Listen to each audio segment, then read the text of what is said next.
Donc salut à tous, c'est Gengu. Donc avant de commencer la vidéo, je tenais à vous souhaiter une bonne année 2021 et je tenais à vous rappeler aussi de vous abonner, de liker et commenter la vidéo, ça fait toujours plaisir. Donc je vous laisse avec la review, à plus, c'était Gengu. Et salut à tous, c'est Gengu. Donc aujourd'hui une nouvelle vidéo sur une petite review. Donc comme vous pouvez le voir, review du tome des éditions Perfect de 20th Century Boys. Donc voilà, donc je les prends en main, je vous les montre. Donc je vais vous faire un peu la différence avec les autres éditions parce qu'il y a une édition normale et une édition deluxe. Donc là moi j'ai la Perfect. Donc pour commencer, l'édition normale c'est un format poche, donc je vais vous montrer tout de suite la différence avec un manga poche pour vous montrer la taille. Donc comme vous pouvez le voir, je l'ai comparé avec un My Hero Academia, donc vous pouvez voir que c'est beaucoup plus grand, enfin c'est une Perfect édition. Ensuite il y a une édition deluxe qui fait la même taille, qui a les mêmes dimensions je crois au niveau du tome, donc c'est un double tome.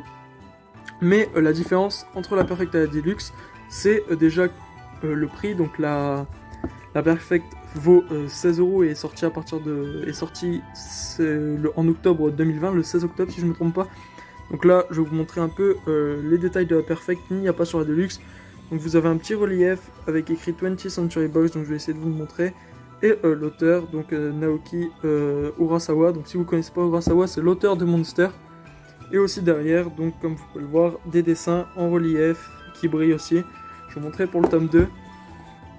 Donc pour le tome 2, 20th Century Boys, donc de Naoki Urasawa aussi. Les jackets sont magnifiques, hein, je tiens à le préciser aussi, parce que c'est insane. Le petit dessin en relief aussi derrière, donc ça change pas, c'est magnifique. Donc aussi, dans ces éditions Perfect, il y a des marque-pages donc fournis avec. Donc malheureusement pour moi, quand j'ai acheté le tome, il n'y avait pas le marque-page du tome 1. Mais j'ai le marque-page du tome 2.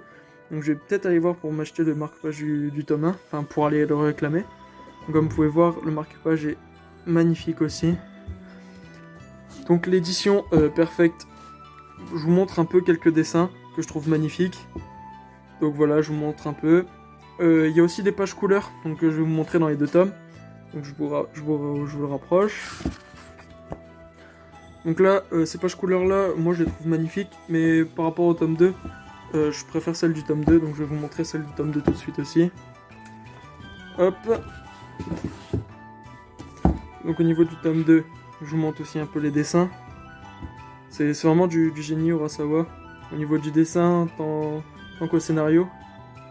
Donc les pages couleurs, faut que je les retrouve. Je crois qu'elles sont vers la fin, si je me trompe pas. Oula, attendez, je me suis trompé, ils sont ici. Donc voilà, donc les pages couleurs, donc comme vous pouvez voir au niveau du dessin, moi j'adore le dessin par exemple, comme par exemple ces pages là.